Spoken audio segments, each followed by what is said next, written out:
विद्यार्थियों, इस YouTube channel पर आपका स्वागत है।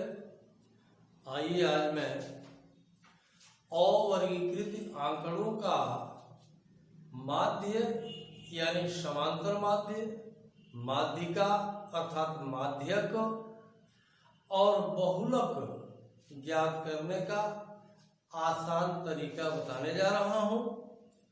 विभिन्न कंपटीशन की परीक्षाओं में इस तरह का क्वेश्चन दे देता है और हल करने में ज़्यादा समय विद्यार्थी लगाते हैं।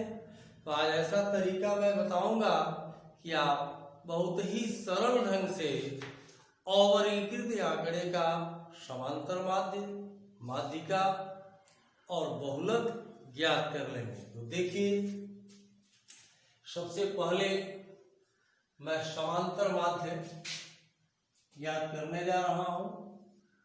समांतर माध्य, जिसको संक्षेप में माध्य भी कहते हैं। तो समांतर माध्य ज्ञात करने का तरीका, एक उदाहरण मैं लिख रहा हूं। उदाहरण 5, 10, 15, 22, 20, 35, 40 का समांतर माध्य ज्ञात कीजिए। समांतर माध्य ज्ञात कीजिए। तो देखिए, मेरा सूत्र लिखे ही हम समांतर माध्य ज्ञात करते हैं। हल इसका अवर्गीकृत आंकड़े का समांतर माध्य ज्ञात करने का तरीका है, लिखेंगे समांतर माध्य बराबर, चलिए इसका सूत्र लिख देते हैं, पदों का योगफल बटे पदों की संख्या। पदों की संख्या। इसी सूत्र से अवर्गीकृत आंकड़े का समांतर माध्य ज्ञात हो जाता है। इसी आंकड़े का समांतर माध्य ज्ञात करना है तो सूत्र हमने लिख दिया, समांतर माध्य बराबर पदों का योगफल बटे पदों की संख्या। अब यही सारे पद हैं, इनको जोड़िए, क्या हो जाएगा, equal to 5 plus 10 plus 22 plus 20 plus 35 plus 40 अपान पदों की संख्या। देखिए कितने पद हैं, 1 2 3 4 5 6, 1 2 3 4 5 6, 15 छूट गया है, यहाँ लिख देते हैं 5 प्लस 10 प्लस 15। अब सही हो गया। पदों की संख्या 1 2 3 4 5 6 7, तो बटे कितना हो जाएगा, 7, इक्वल टू, अब इन सारे पदों को जोड़ेंगे तो योगफल मिलेगा 147 अपान 7 इक्वल टू, डिवाइड करेंगे, ये 7 दूनी 14, 7 करने 7। इस तरह से समांतर माध्य क्या प्राप्त हुआ, 21 प्राप्त हो गया। कोई भी वर्गीकृत आंकड़ा दिया रहे, उसका समांतर माध्य ज्ञात करना हो तो हम इसी तरह से ज्ञात कर लेते हैं। आइए अब इसके बाद माध्यिका के विषय में बताने जा रहा हूं। देखिए, माध्यिका,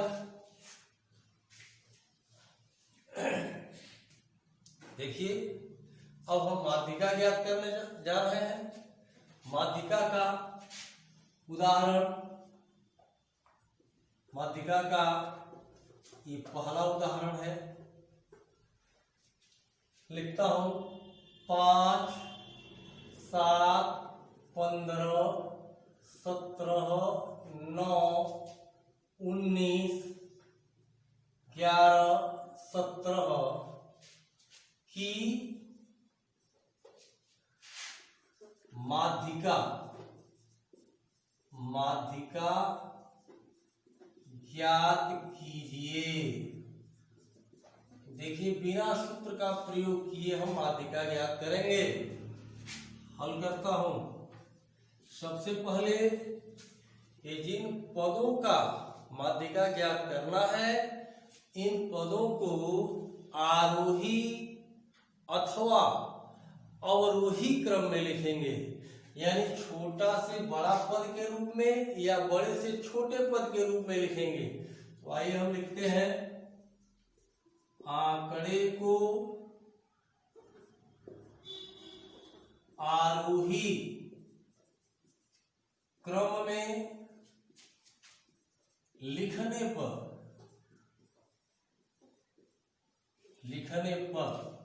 तो आरोही क्रम माने आप आरोही की जगह अवरोही क्रम में भी लिख सकते हैं।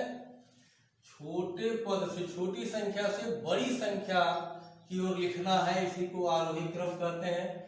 सबसे छोटी संख्या 5 है, 5 लिखेंगे। इसके बाद देखिए 7 है, 7 लिखेंगे। 7 के बाद 9, 9 के बाद 11 है, फिर क्या है 15, फिर 17, फिर 17, 17 दो बार है। इसके बाद 19, 1 2 3 4 5 6 7 8, 1 2 3 4 5 6 7 8 सभी पद लिखा गया। अब देखिए इसमें कुल पदों की संख्या कितनी है, 1 2 3 4 5 6 7 8, 8 पद हैं। इन पदों को हमने आरोही क्रम में लिख लिया है। माध्यिका क्या होगा, जो पद बीच में आएगा वही माध्यिका कहलाएगा। तो बीच में आ देखिए, अगर इधर से 4 पद छोड़ दें, इधर से भी 4 छोड़ दें, तो बीच में कुछ भी नहीं पड़ रहा है। तो आइए देखिए, इधर से 3 पद छोड़ दे रहे हैं और इधर 3 पद छोड़ दे रहे हैं, तो बीच में ये दोनों पद पड़ जा रहे हैं। तो हमारा माध्यिका क्या हो जाएगा, देखिए माध्यिका इक्वल टू हो जाएगी, इन दोनों को जोड़ेंगे 11 + 15 अपान 2, 2 से भाग दे देंगे। इन दोनों को जोड़कर उसका आधा कर देंगे। ये देखिए क्या हो जाएगा, 15 10 25 1 26/2 यानी 13। माध्यिका क्या मिला, 13। ध्यान दीजिएगा, जब दिए गए आंकड़े में पदों की संख्या सम हो, 1 2 3 4 5 6 7 8, पदों की संख्या 8 है, 8 सम संख्या है। तो जब आंकड़े में पदों की संख्या सम होता है तो माध्यिका बीच के 2 पदों को जोड़कर उसका आधा करने से प्राप्त होता है। और आंकड़े में पदों की संख्या विषम हो तो माध्यिका बीच का एक पद होता है। जैसे देखिए इसका दूसरा उदाहरण, माध्यिका का 7 6 9 10 8 12 13 की माध्यिका बराबर क्या, इसका माध्यिका ज्ञात करेंगे। तो पहला काम क्या करेंगे, हल करते समय पदों को आरोही क्रम में लिख लेंगे। पदों को आरोही क्रम में लिखने पर भाई आरोही क्रम में लिखते हैं।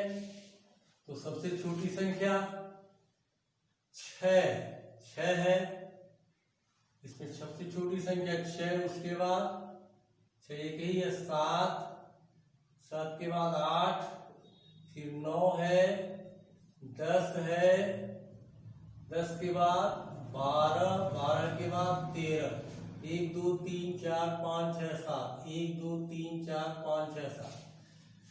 यहाँ देखिए पदों की संख्या विषम है, कुल 7 पद है और 7 विषम संख्या है। तो बीच का पद माध्यिका हो जाएगा। 3 इधर से छोड़ेंगे, 3 इधर से छोड़ेंगे, बीच में क्या प्राप्त हो गया, 9 प्राप्त हो गया। यही 9 क्या है, माध्यिका है। लिख देंगे माध्यिका या माध्यक बराबर क्या मिल गया, 9 प्राप्त हुआ माध्यिका। तो ध्यान से सुनिए, समांतर माध्य ज्ञात करने का तरीका बता दिया, माध्यिका ज्ञात करने का तरीका बताया। किसी भी अवर्गीकृत आंकड़े का माध्यिका ज्ञात करने के लिए सबसे पहले उस आंकड़े को आरोही अथवा अवरोही क्रम में लिखते हैं। लिखने के बाद माध्यिका ज्ञात करते हैं। तो माध्यिका क्या होता है? बीच का पद माध्यिका होता है। जैसे इसमें 3 पद इधर छोड़ा, 3 पद इधर छोड़ा, बीच में 9 मिल गया, तो माध्यिका हो गया। लेकिन इस उदाहरण में बीच में 2 पद मिल गया, तो माध्यिका कैसे हमने ज्ञात किया? इन दोनों को जोड़कर उसका आधा कर दिया तो माध्यिका प्राप्त हुआ। आइए अब बहुलक ज्ञात करना, अवर्गीकृत आंकड़े का बहुलक ज्ञात करना सीखते हैं। देखिए, बहुलक का एक उदाहरण लिखता हूं। उदाहरण के माध्यम से अवर्गीकृत आंकड़े का बहुलक हम सीखते हैं। उदाहरण है 4, 5, 9, 6, 9, 6, 7, 9, 8, 9, 11, 10, 11 का बहुलक ज्ञात कीजिए। बहुलक बराबर प्रश्नवाचक चिन्ह। इस आंकड़े का हमें बहुलक ज्ञात करना है, तो सबसे पहले क्या करेंगे? बहुलक ज्ञात करने के लिए भी आंकड़े को आरोही क्रम अथवा अवरोही क्रम में व्यवस्थित करेंगे। तो हम देखिए लिखेंगे इस आंकड़े को आरोही क्रम में लिखने पर, आरोही क्रम में लिखने पर इस आंकड़े को चलिए हम आरोही क्रम में लिखते हैं। तो सबसे छोटी संख्या क्या है? 4, इसके बाद 5, फिर 6 2 बार है, 6, फिर 7 1 बार है, फिर 8 है, फिर 9 कितनी बार? 1 2 3 4 बार है, 9 9, फिर इसके बाद 10 है 1 बार, फिर 11 है। कितनी संख्याएं लिखी गई? 1 2 3 4 5 6 7 8 9 10 11 12। 1 2 3 4 5 6 7 8 9 10 11 12, यानी सभी पदों को लिख दिया गया। अब देखिए बहुलक, बहुलक यही ज्ञात हो जाएगा। मौखिक ज्ञात करेंगे। इन पदों में कौन सा पद है जो सबसे अधिक बार आया है? तो देखिए पद 9 सबसे अधिक बार आया है। 9 कितनी बार आया है? 4 बार आया है। 6 कितनी बार आया है? 2 बार आया है। तो सबसे अधिक बार 9 आया है। याद रखिएगा, अवर्गीकृत आंकड़े के लिए जो पद सबसे अधिक बार आए वही बहुलक कहलाए। अर्थात जो पद सबसे अधिक बार आता है वही बहुलक कहलाता है। तो यहां देखिए कौन सा पद सबसे अधिक बार आया है? 9। तो हमारा बहुलक क्या हो गया? 9 हो गया। इस तरह से बहुत आसानी से बहुलक ज्ञात हो गया। कंपटीशन की परीक्षाओं में अवर्गीकृत आंकड़े का समांतर माध्य, माध्यिका और बहुलक ज्ञात करने के लिए कहता है।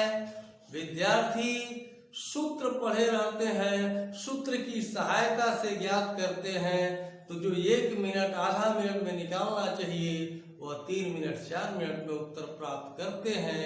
और यह तरीका आप जान जाएंगे तो सेकंडों में माध्यक, बहुलक अथवा समांतर माध्य ज्ञात कर सकते हैं।